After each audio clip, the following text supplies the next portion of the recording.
Hey everybody, it's Bust with Battles with Bust number 413, and today we're doing battle with Kalista Maokai.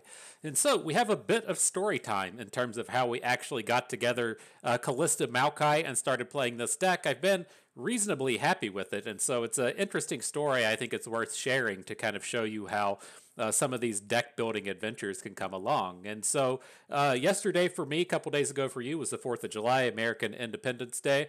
Whatever you typically think of that holiday, you basically get the day off of work and then you eat a bunch of grilled food, and it's a nice little day. And so, in terms of the way I typically do it, is I just sit around and play video games for 12 hours a day, then eat some hot dogs at the end, call it a day. That's exactly what we did this year. Loved every minute of it, and that's how we started to get to Kalista Maokai. But if you caught our previous video, I did a video on playing Kane Ornn. I liked a lot of the ideas in Kane Ornn, playing Bellows Breath as an AoE card and having a lot of heal between the improvised blacksmith along with the cultist unit that gets lifesteal if something's equipped, and then Kane himself. And so I liked a lot of that package. The deck itself didn't turn out to be that good, but I did make a note in there that maybe instead of playing the Kane package, we'd look to go over and play Gwen. And the idea with playing Gwen is she has that heal aspect tied to her as well, and you can still play that cultist lifesteal unit because it's in Shadow Isles. And so I ground around with that deck for a little bit. Not a lot was really there, but the thing that I kept drawing myself to is what if we want to level up Gwen without playing Hallowed? And so the way that we would be going about that is, of course, using the Husk package that everyone plays now. And so instead of attacking with Hallowed and giving a rando unit +2 attack and giving Gwen +2 attack, what if we just ignore most of the Hallowed package and then just look to put like a +2 attack Husk onto Gwen and call it a day in terms of the level ups there? And so I liked some of the things that were happening with that deck. You had cards like Boisterous Host as a 1-cost card with the Hallowed that also works with the Siren Song. You have cards like Funeral Procession, whatever that thing is called, Spectral Funeral. I don't know.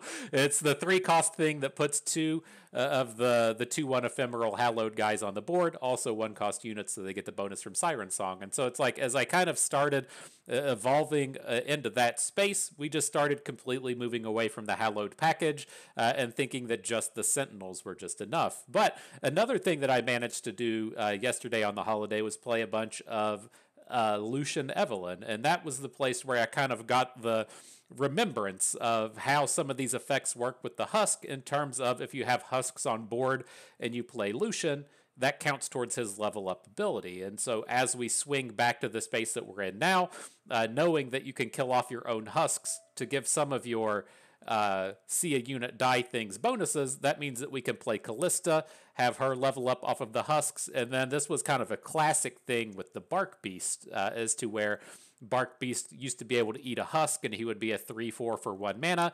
Now, if you end up Siren Songing and then eating a Husk, Barkbeast will be a 5/6 for 1 mana. And so as the deck kind of progressed and progressed and progressed, we ended up moving away from Gwen, moving more towards this Kalista Barkbeast based package. And that is kind of where we also ended up towards Maokai. Maokai is a very powerful card in this format. He generates the saplings getting the bonuses off of the Siren Song. But as we're playing against a lot of these other Husk-based decks, they aren't too keen on open attacking. They tend to find themselves in a lot of spots to where they want to add a unit and then add a Husk and then eat the Husk and then make 3 or 4 plays before they actually attack. And Maokai is fantastic at shutting down those style of boards. And so I was actually surprised to see him come in and be a pretty interesting unit in this space, given that the sapling does so much, especially after a Siren Song is hit. The sapling also does a little bit of work in terms of leveling up Kalista, giving us those sacrificial units each turn of the game. And so that's, how we kind of got here to kind of speak to this deck in terms of where it's at right now. Kalista and Maokai are good, but they're not super critical, right? The things that we're looking for these are they both have 4 health, which is exceptionally important in this format. There are so many hate spikes running around dealing 3 damage, and then so many 3 attack units because a single Siren Song making a 2/1 into a 3/2.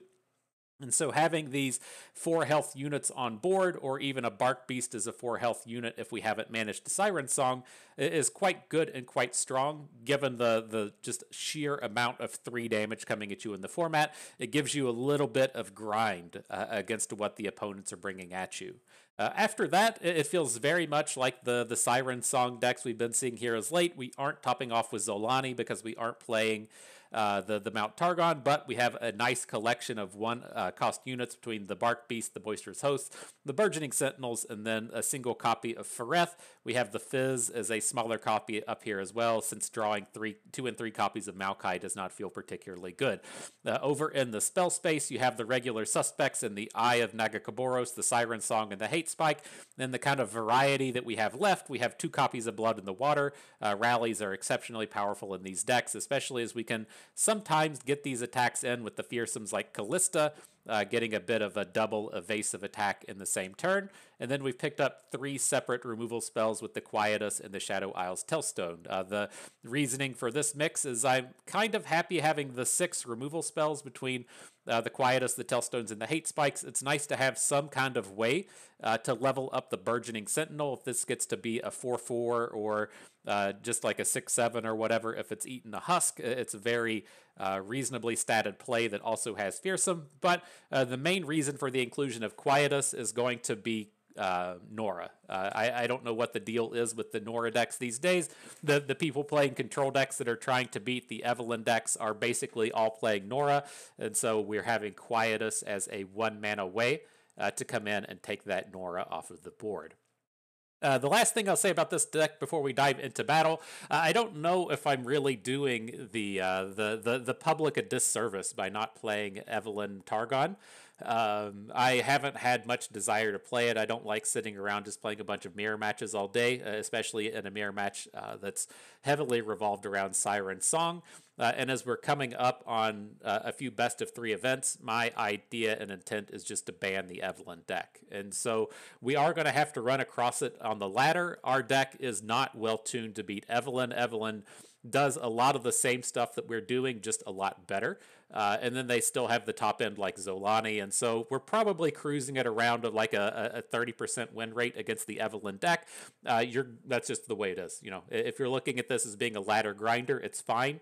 The Evelyn deck isn't up to that like 25% of the meta to where you really have to make your choices based on it existing. But I will say that is a bad matchup, and we are just looking to ban that in best of 3. And I'm having this deck in mind as best of 3 season is starting to roll up, as because it's exceptionally powerful against the likes of things like Annie Gen, and it holds a lot of weight against any of the aggro-based decks that aren't Fizz Samira. And so keeping this one in mind as the Mastering Runeterra event is coming up here in a few days.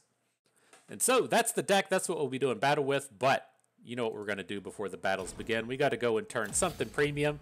And it's going to be that Siren Song, right? The boogeyman of the format. The Siren Song catching that premium treatment, giving us those premium husks every time that it's cast. Whew, I'm ready for battle now. So let's jump in there, Maokai. Feels good to get you out on the board. You're a card that I think if we go and look at my mastery list, Maokai is right down there at the bottom. And so it's interesting having him turn up in a deck that we're actually playing. It's typically he was in, you know, like weird combo decks, and he was in deep for a while, but never anything in a deck like this. And so as far as these starts go, I just hard mulligan for Siren Song. We have so many early game plays that there's no real reason to hold on to one. We'll mulligan into one eventually, and so we're ideally going to find Siren Song. If it doesn't turn up, then something like Kalista isn't terrible, but we would, of course, prefer to have our deck's namesake card. But as we have this really weird Boisterous Host start, I think we're just going to run out the squad and see how it goes. Oh, never mind. The times have changed. And so we'll send in the Boisterous Host. No plays from opponent. We can stop there. The thing with this board, I don't particularly want the Siren Song to land onto Evelyn. We're going to have to wait and see what husk we hit. Since we're up against Heimerdinger Jayce, if we do come across a Spell Shield husk, then we're going to be, you know, pretty heavily incentivized to just slap it directly onto the Kalista, but with a... it's just up against this deck that has the likes of Vengeance in it. I'm not nearly as excited about dropping her on the board. I think we're okay to just wait. It's like I'm kind of regretting not playing that host on the last turn. Alright. We'll just bank up the mana, I guess. But it's such a bummer to have this... How the sequencing is so awkward. I'm going to say it's such a bummer to have this Kalista come in and then not get the bonuses. We shall not rest until all is ready.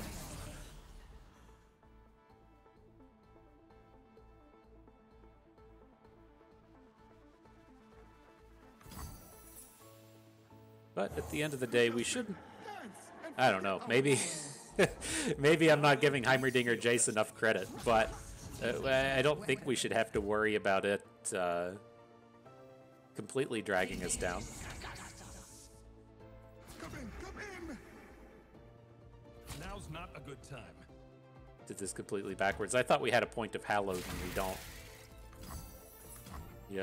He doesn't want to go toe-to-toe with Kalista anyways, but we definitely should have put her at the right, so if he blocked both units, she would get the flip.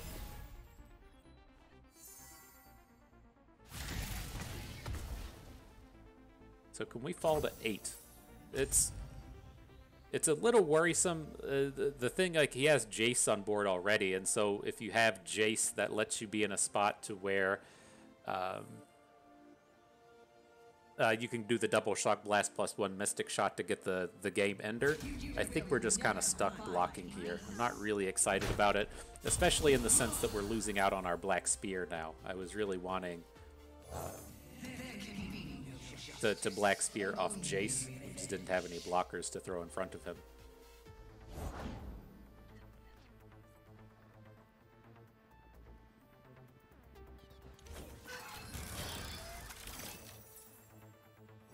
Welcome, one and all, to the Midnight Revel. I think well, let's get the burgeoning sentinel down. We'll see if we have a husk unit turn up next turn, but Stalking Shadows. All right, so let's start with Fizz. I mean, it's almost tempting just to wait until next turn to see what we can do with Fizz. Like, we might need Fizz plus the Stalking Shadows just to get in front of this Augmented Clockling. We do have a lot of health at this point, though. Let's just throw them down. Let's just throw everybody down. Say, fam, this is all I know how to do. I just put the units on the board and send them in. What more do you want from me?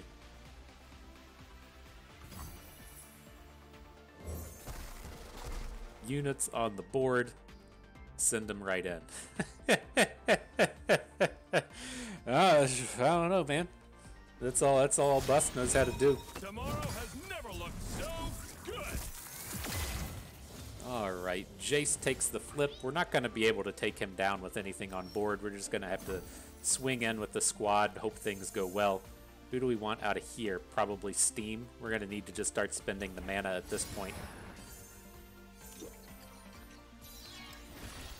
And then we're at Hallowed 1, so it is a touch relevant how we set up these units. I want Barkbeast at the far right. I want Kalista in a spot to where she could potentially flip. Don't get me wrong, she's not going to flip on this attack. He's just going to block her with Jayce and she's going to die. But you can at least line it up to where he has to put an ounce of thought into it.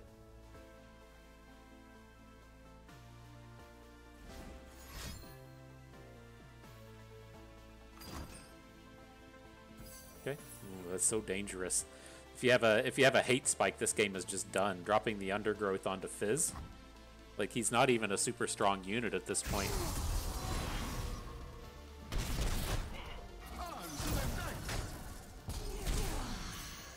Alright, well, we got him to 3. If we can get him to make a pretty big investment in this board, then we'll be good to go. We'll be set. Timely Siren song as well. Opponent says that's too much, Bust. You brought too much of that heat, too much of that flavor. Your Maokai aggro deck really got me. GG.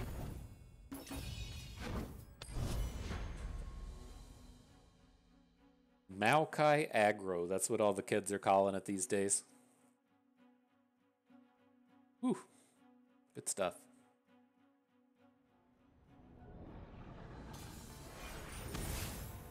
What do we got next? Gnar Nidalee. Sorry about the deck tracker. It was causing a hot mess yesterday. Let me see if we can pull it up again and maybe get it up and running. And so with this board, we got, you know, just about everything we want. We have the Siren song and a Kalista and a Barkbeast. The Kalista is a touch awkward with this, but we'll be okay. We just won't play her until turn 4. We'll play the Siren song on turn 3, and then... is that actually how we want to go about it? Like, I don't want to play Barkbeast in this spot, right? I don't want to play any 1 health units against a Bandle City deck. They just have too many ways to deal a single point of damage. And I don't want to be losing out on our Barkbeasts. I don't want to lose our Husks to, like, a random pastry toss. And so we're going to go ahead and just let those slide. Now, the thing to kind of worry about in this space is if he has the Estayan Disciple. What is this? Avenging Vestaya. We don't want him to just flip his unit and counterspell our Siren song. And so I think I'm okay with just dropping in Kalista at this point, and then seeing if we can't get him to spend a little bit more mana. Never mind, it's Nidalee. JK. JK, it's Nidalee.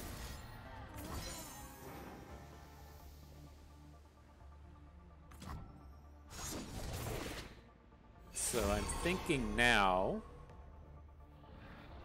It's a bit of a bummer to get like these Husk things loaded up on Maokai, but it's not the end of the world. So what I'm thinking now is next turn we can add in Maokai and then follow up with the Barkbeast.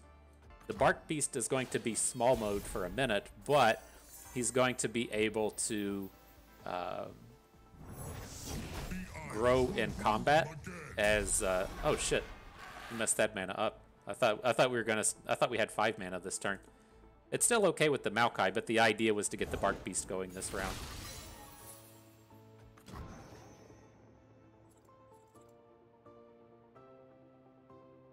Little whoopsies, little whoopsies. But you can see where that was going, right? We were going to get the Barkbeast down, generate the sapling, then have the sapling crash into Nidalee.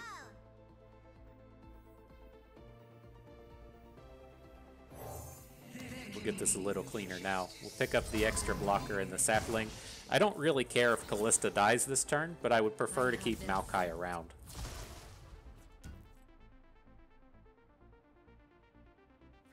It's not a ton to worry about at 4 mana coming out of the shadows.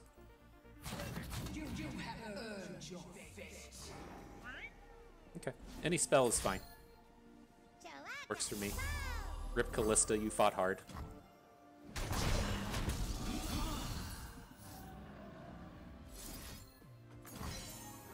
Alright, let's try this again for next turn. Maybe. Maybe we can sequence this in the right way. So we do physically have 6 mana now. I've done the mathematics on it. 6 is the number. I'm leaning towards going with Steam. Let us go ahead and get him stacked up. Having this 6/6 Steam with the Scout is going to be quite good. It's going to give us the sapling while we're at it. Then we're going to look to load up this fearsome Husk onto the Barkbeast.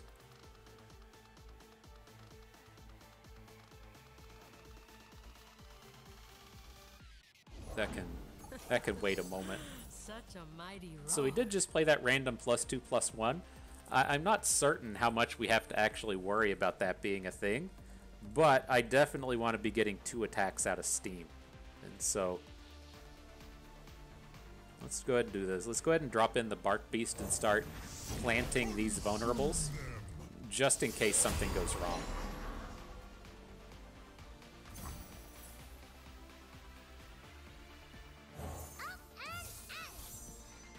Now we've got those sweet vulnerables planted on the whole team.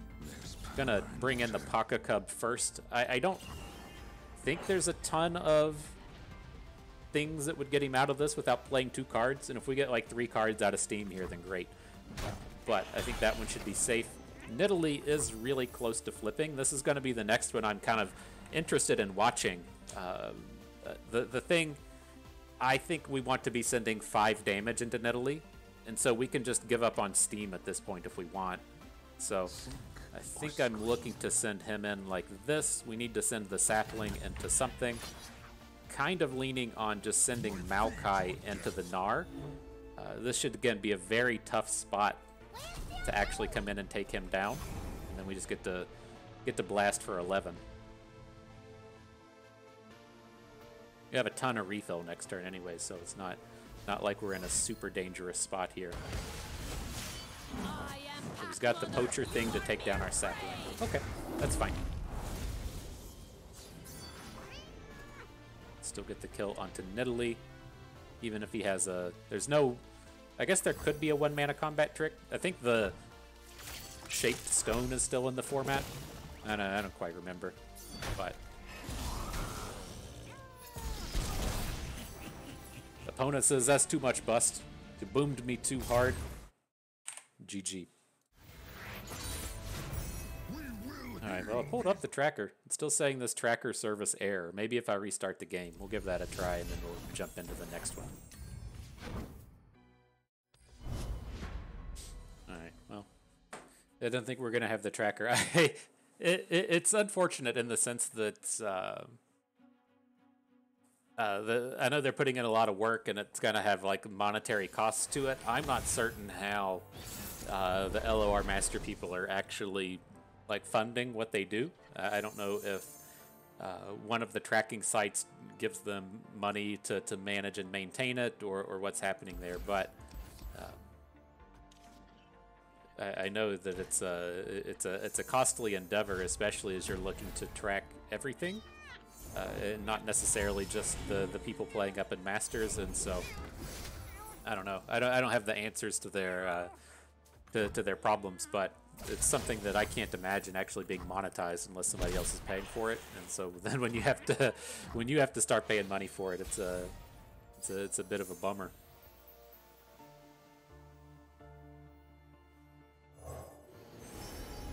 But back to this one, let's see what we can do here. I'm leaning towards this combat reel. The upcycled rate can be fine, but this is so far one of these games to where we're going to have to do the work without having access to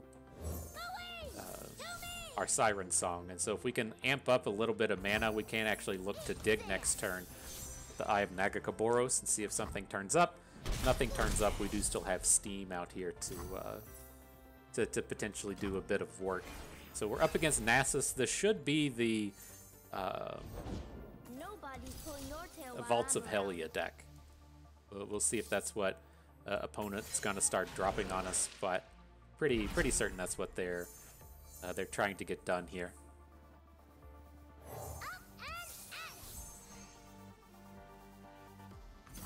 So we gotta just turn on our aggro the best that we can. As this stands, we're mana short of being able to steam the unit that we actually want in the hibernating in the Rock Bear Shepherd, but I think we're just kind of stuck. Our other option would be to just add Kalista. We can do Kalista plus combat reel if we want. We don't have any removals at this point.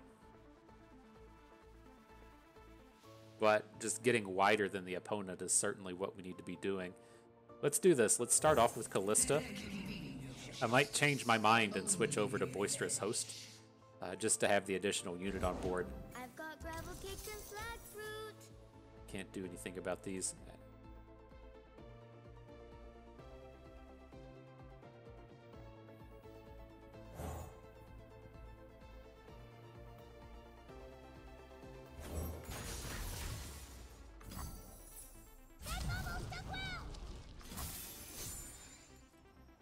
I don't like this Shell Shocker anymore. I was thinking, like, I don't want to load up the Tentacle because that lets us maybe one damage these Rock Bear Shepherds to get one off of the board, but then he was able to just kill the other unit with the spell on it. Kind of awkward. Now Vaults come in. So he's gonna pop off with all of his big units next turn. But we did finally pick up our Siren song. With the Steam Kalista combo, we'll be able to deal with these bigger units out of the hibernating Rock Bears. The problem is that he's going to hit us with Nasus next turn. So we need to make sure that we can get him off of the board.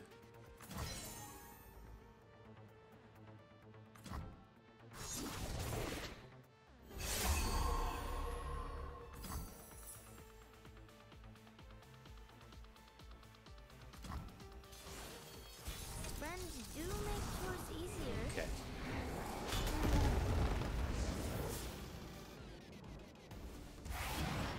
What you got? Just a 6/6? That's not that scary at the end of the day.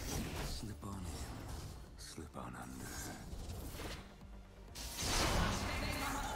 I think we could set this up. We don't have any Hallowed right now, which is the problem. We could look to get Kalista up to 6 attack and then just take the Nasus down directly. Not going to be able to do that, though.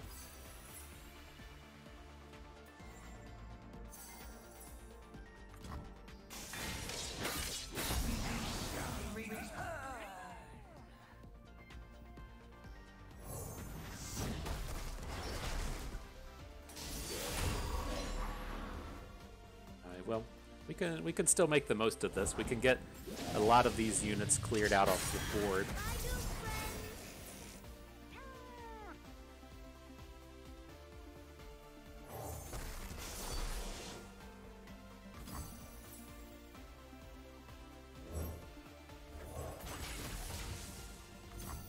Alright, Steam. Show the world what you're all about.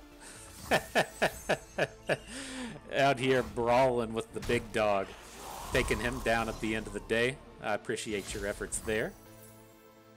Now, as far as these other ones go, we want to kill off the 5. That's what's going to give him the Nasus again next turn. And our other attacks are no good. We're getting there, though.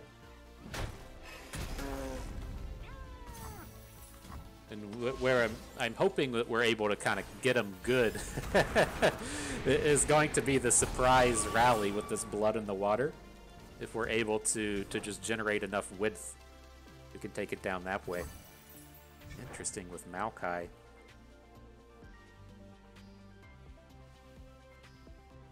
Like, how bad is it if he gets to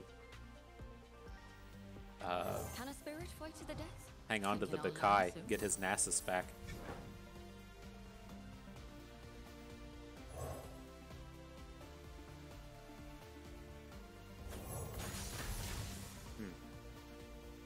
Well, I hope you're ready to block. I guess you can have like Rite of Negations to help you get out of this, but if we get to actually kill this unit and get the rally, oh boy, fam jam. The squad is ready to roll. Uh-oh, is he gonna hit us with the Ruination? Is that gonna be a thing? Castigate. Oh, that's lame. That's lame. I guess he's at least out of stuff for the moment, but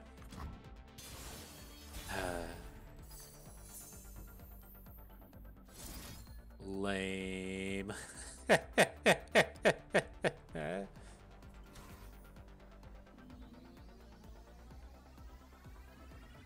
don't think we can Siren Song here. I'm gonna add the Maokai. That's gonna let us add the Boisterous Host, make a sapling, and then yeah, the Rekindler is the one I was ultimately worried about. We shall sing, dance, and forget our Okay. I was curious what was going to happen that turn, right? I mean, opponent's just sitting there with that ass load of mana. I'm curious if we couldn't have done that a little better instead of just getting like so super invested in that turn. Like what I was thinking in my head was like, even if this goes like a little bit wrong, so say we drop the removal spell and then he has like a vengeance for one of our dudes, we can still kind of like spread our attack out across 2 turns and still be pretty safe, given that he's not going to be able to add too many units to the board. The thing that I was just getting surprised with is you see them sitting there with 7 mana, and like, at least in my times of playing that deck, I didn't play things like the Ruination. The world's a different place now, though, right? With all of the Evelyn decks running around so susceptible to that. But I was just waiting on the Rekindler to come down as a means of like, okay, opponent spent a bunch of mana, it's safe just to rekindle my Nasus. And I think that that's just going to be way more common than having a big giant removal spell like the Castigate. But nonetheless, GG, tough match. You have to really, like, if you think back to that first game to where we were able to aggro the opponent down getting super wide, that's what you need to be able to do in that spot. You need them to have kind of a more curve-heavy draw. They can just dirtle around with that single unit, and then you just attack around it, as opposed to trying to go toe-to-toe. It's really challenging when they get the 2 Rock Bear Shepherds, though. It stops quite a bit of our aggression. All right, on to the next battle, though. Up against this dumb deck. Let's see. Let's see how it goes. Reasonable enough start. Siren Song is a fairly tough play against Lurk. A lot of times they'll just have enough aggression to where you can't do anything about it. But we'll still hang on to the 1 copy. The thing that I'm interested in with this hand is if opponent gets too aggressive here early, we can look to quietus them before they're able to attack with any units, just get the complete shutdown on the Lurk game plan. In this timeline, we're sure to save Ekatia. That's not coming together. We'll still go ahead and take the quietus on the hatchling. The quietus is going to fall off in usability very fast, and so we'll just go ahead and play it while we still have a chance. And then next turn, we can drop a Siren Song. Have our Boisterous Host be big enough for good combats.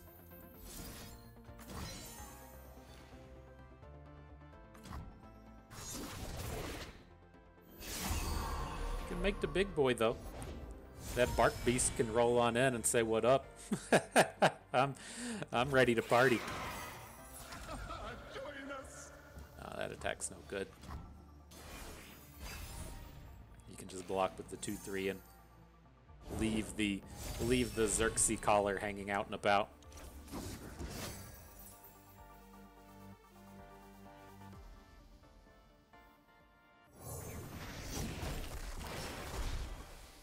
Alright, ready to block. You do your dumb Lurk stuff, I'll do my dumb Siren Song stuff. We'll see. We'll see who gets the bigger unit at the end of the day.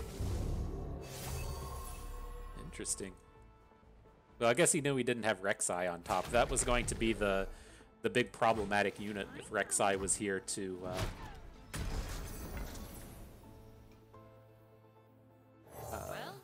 get the collar up to 6 and take down the Barkbeast. But all right, now we're gonna do this Maokai a little bit better, right? I've made the note we need to have 5 mana to get the sapling on this turn, and so we can add Maokai now. We've got that 1 mana ready to go. Gonna drop the Boisterous Host right after this. Get ourselves a good combat.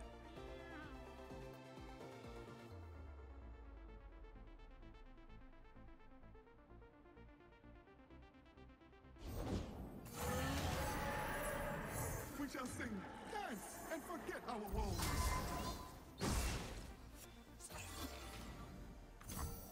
So I don't really want to go toe-to-toe with the Under Titan. I mean, we can. We're most certainly attacking, I think, probably just hook him out of combat. And then if he trades the collar for the Barkbeast, that's fine. And then we're just not gonna put Maokai in combat. If we end up losing a Burgeoning Sentinel out of this combat, I think I'm okay with it. Come in, come in. I lack patience.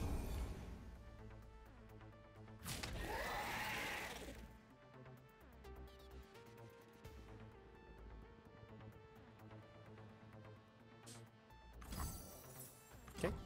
But right now we can roll into this next turn. If he opens attacks, great. right? We're more than primed and ready to go into this open attack. If he doesn't open, then we have these the opportunity to put a sapling on the board. Absolutely fantastic.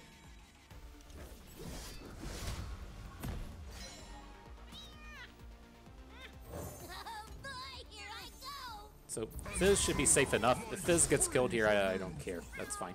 You know, you fought hard, my dude, but I don't have particularly high expectations for Fizz in this round.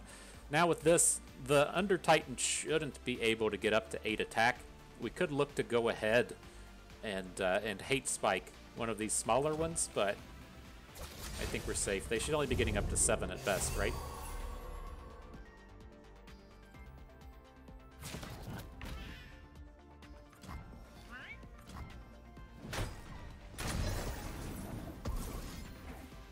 Let's clear out the board.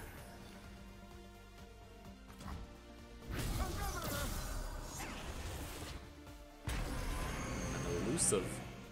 Ain't nothing wrong with more elusives. What do we got? And a rally? Nice.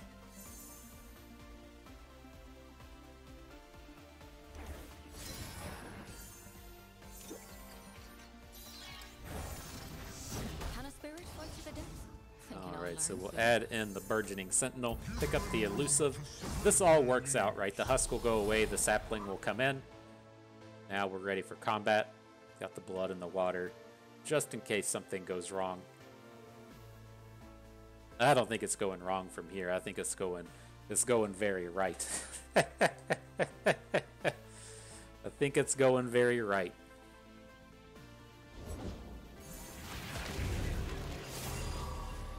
Snapjaw Swarm. Interesting.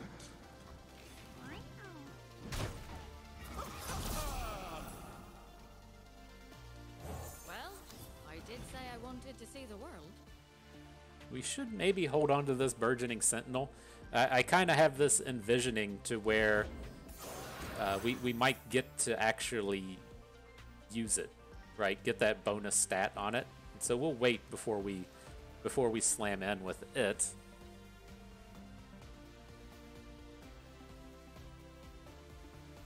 We're at Hallowed 2.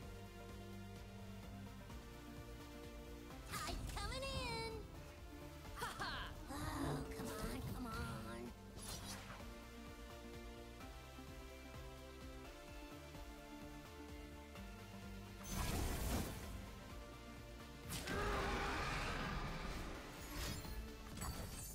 And a pike. Ew. That's how things can go wrong right there. That's nasty.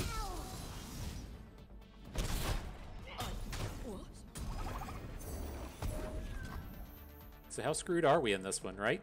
I thought that was going to be quite the easy takedown from that point forward, but we are not at the lethal.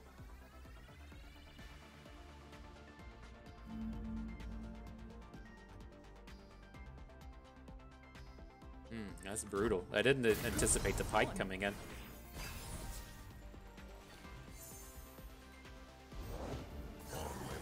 And Rek'Sai? Are we just dead now?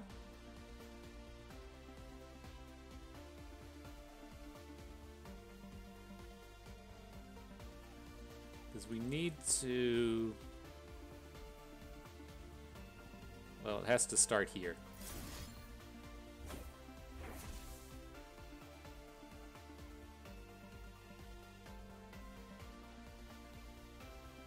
We're just dead. We needed to be in a spot to where we could block one with the unit and then hate spike off, but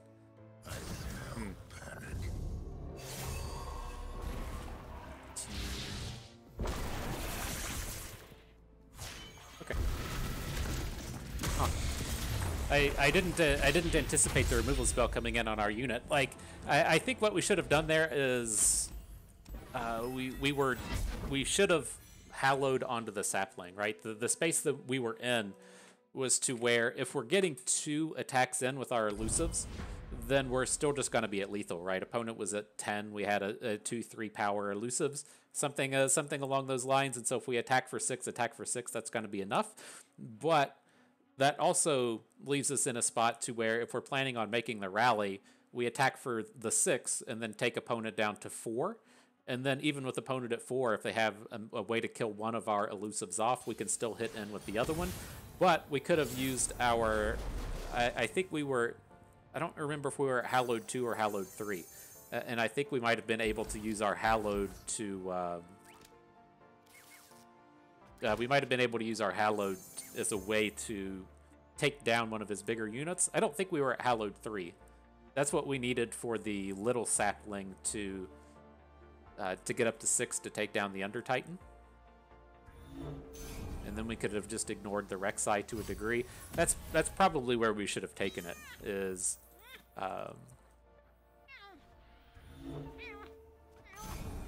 just only attacks we make that turn are with the elusives and with the sapling. Take the shot or lose the chance. I think that would have been much better.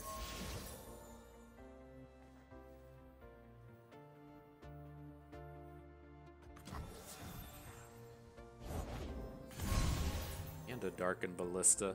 Okay. A brief engagement. Okay. A joyous one. We'll just take down the Samira at this point.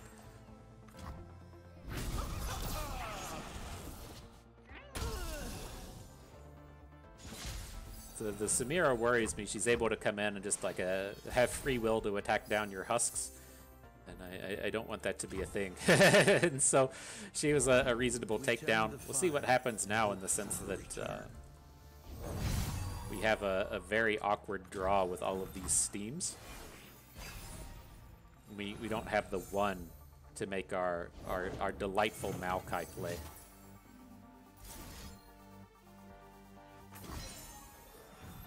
Alright, we got the tools now. 2023's biggest Maokai about to come in. I love it. I love it so much. Should we skip over the Maokai? That can't be the way to do it. Right, we could load up Steam. Yeah, Steam with elusive though is such a big deal.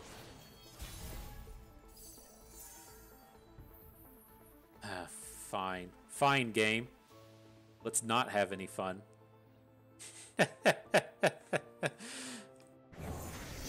He's got the protection from Hush. He doesn't have the protection from the forecast guy that doesn't target. So we'll see how life goes for old Steam here. We were never fated to bow.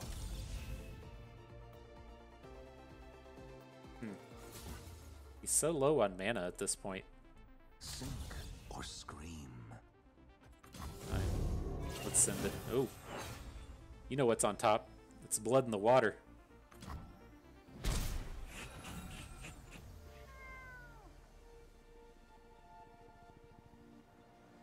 Not opposed to playing that next turn. Say, oops, I win. There's nothing wrong with a little oops, I win. Oh, nice. So Steam gets shut down, but we're still going to get the free hook into the Divine Clerk. We high rolled pretty hard in terms of what our husks are doing. Hitting the quick attack ready to come in with this now. The free hit into the Divine Clerk. There's power in Ooh, water. no. This way. Welcome. Elusive Steam still get that extra point of damage.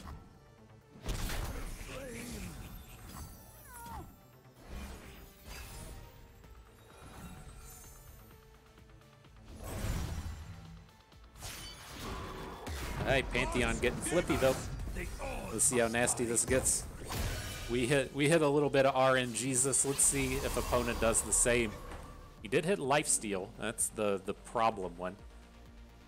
That's the problem one.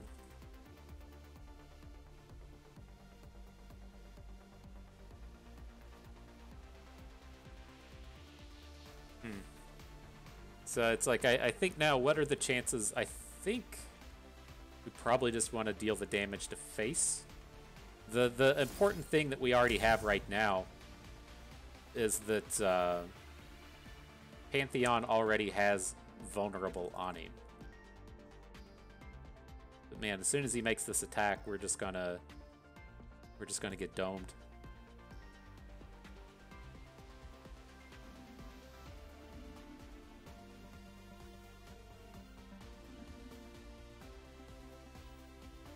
Alright, well, here's what I'm leaning towards now. We'll just drop the steam. Stings good. We're in a touch of an awkward spot in the sense that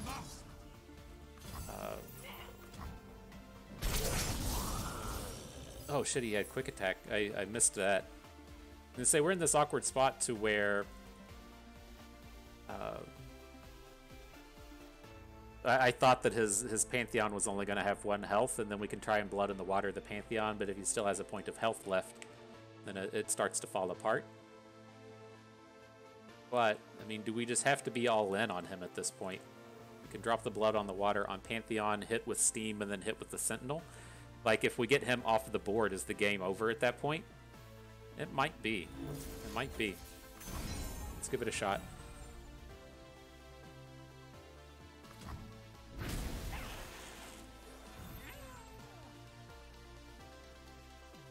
Can send a fuckload of damage at him. There's power in water. Alright, gotta start over from 20, right? Starting over, starting fresh. Sentinel has quick attack. That's at least a way for us to salvage a unit. Ooh, that quick attack lifesteal though just took away all of our angles.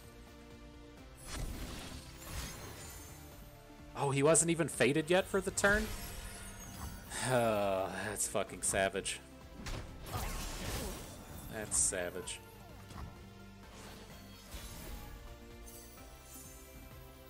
Now a hate spike turns up.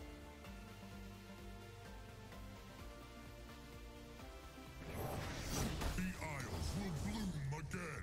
Alright, we'll turn this around for us, Maokai. We're counting on you. Still got to get that work done. Anyone seen any sheep around here? I lost mine. Away! To me! And so, life springs anew.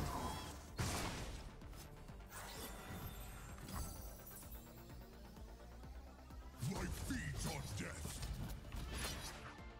Alright, so I think we can stop here. We just gonna get the boost. And we have this hate spike. This is what it all comes down to. We should have flipped these around the other way and put the hallowed onto our sapling. It's still gonna be short in this point, but would have gotten us closer. Now we should just be dead. We can pick up a removal spell, but that's tough.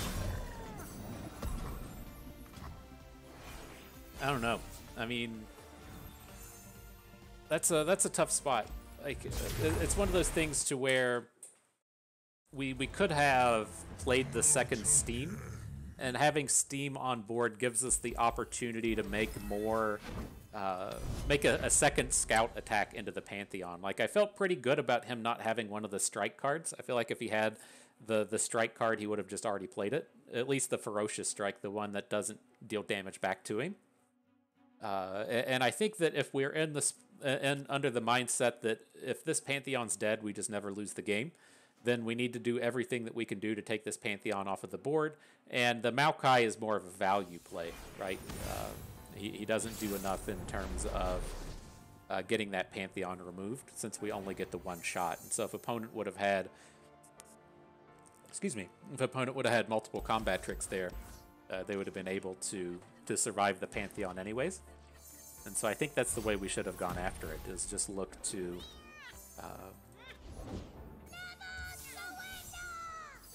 just look to But a joyous one. get as many attacks into him as we can. Alright, so for this game, we didn't find our we didn't find our Siren song, so I'm just going to do everything that we can to try and find it. And so that's going to involve playing Eye of Nagakoboros as soon as we have 5 mana. With this spot, we could safely enough get the Shell Shocker onto board. That doesn't mess up our mana, but we're digging. We're digging and hopefully we dig good, right? Opponent dug way better than us. Opponent dug way better than us.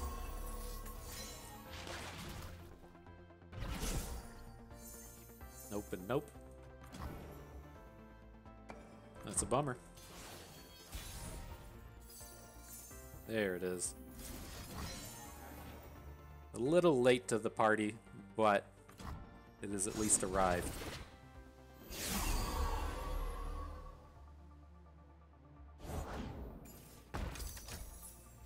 Can we get an attack? Alright. Well, we got blood on the water on top of our deck. We might actually be able to kill with that on our next attack. Having this Fizz in hand gets us real close to some nastiness. Especially when he's making these big value boards.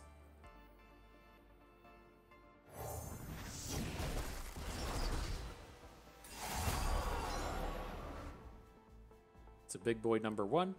We're going to add Sultur and then Barkbeast and then Fizz. Maybe we want to do it the other way. I worry a little bit about loading all of our stats directly onto Fizz.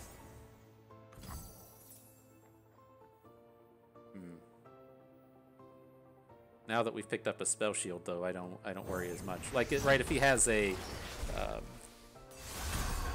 silence for this next turn.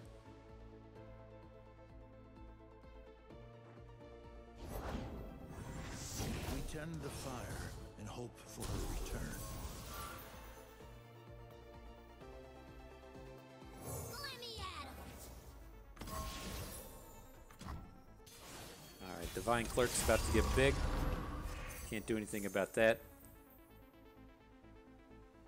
How bad are the rest of these? He can put his 6s in front of our 6s. That's kind of a bummer, but if we're clearing out a bunch of his board before he's able to get the stats from the Reaver's Row, then that's pretty good. We also have this option here to just say Crumble and Hate Spike, which I think I like a little bit more. So I'm going to look to Crumble.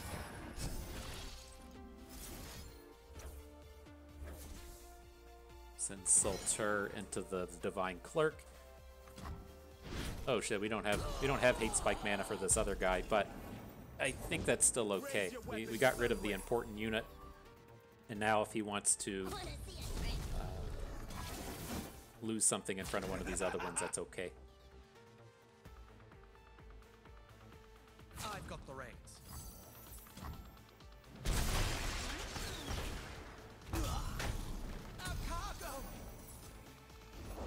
Nothing like the stink of blood. He's gonna have the full 5 units, isn't he? Okay, I feel like we got lucky with that one. That seems like that should have gone a lot worse.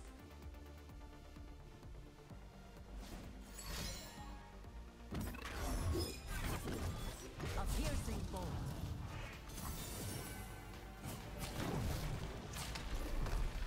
Alright, so he drops us to 10. I think we want to be hate spiking this round.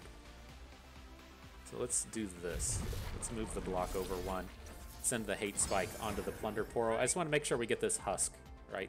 Next turn's going to be our last turn most likely, and so having access to the husk could be a big deal, especially if we manage to hit another elusive.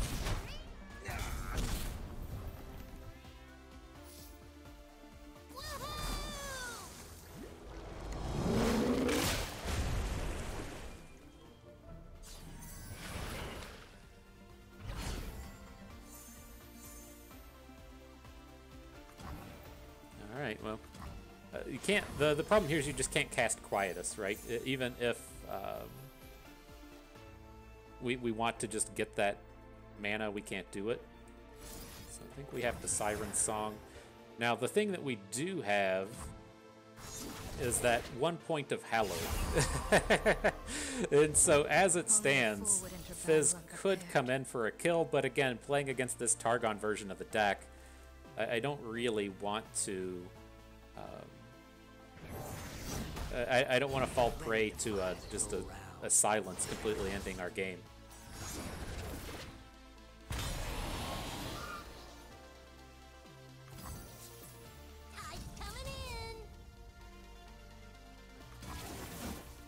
So now a silence just ends half of our game, right? Oh, fuck. Oh, that's bad. Maybe it does end our whole game. Maybe it does end the whole thing. Shit. Okay, GG. Oof. Oof, that's nasty. Nasty. All right, not a bad set of games, though. We can pull this up and talk about it a little bit more. And again, I think it's pretty reasonable, right? The thing is that it's not that strong against the other Siren Song decks in the way that they're kind of tuned into to winning the mirror match. And so it's tough in that sense as to where I think that we're much better tuned. Like a lot of the answers and a lot of the ways to kind of come down and attack this deck are the ways that you can see where we played against that Nasus deck. And we're talking about trying to get enough width to where we can ignore their one really good unit and just attack around everything. And so the way that the decks have come into the format trying to attack the Evelyn deck are you either just get super, super fast or you get super, super slow, right? And so you either play just super aggressive anti-gen style decks or you play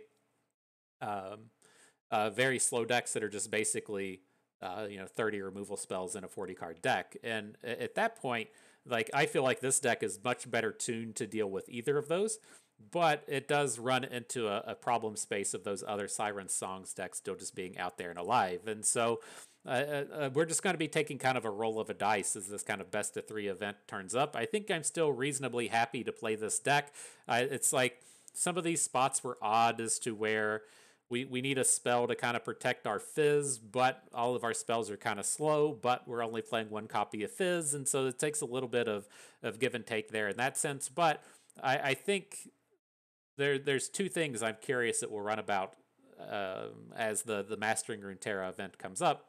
Whereas on one side of the coin, you can most certainly play 3 Siren Songs deck. You can play the Evelyn Siren Song deck with Mount Targon Runeterra.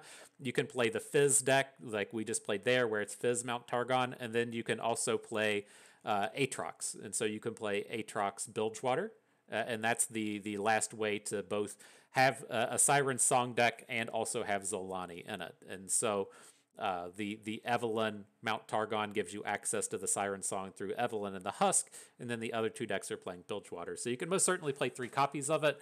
I think that that's certainly going to be a thing, but I think that the drop-off between the really strong decks, like the Evelyn version and the other one, is pretty big. And so I'm not certain how strong of a strategy that is at the end of the day. We'll probably just come out and get smoked by it because it's going to be a popular thing to do. But I think that this is probably an okay deck to kind of take into that kind of space. Otherwise, I mean, I think we would have had a reasonable set of games.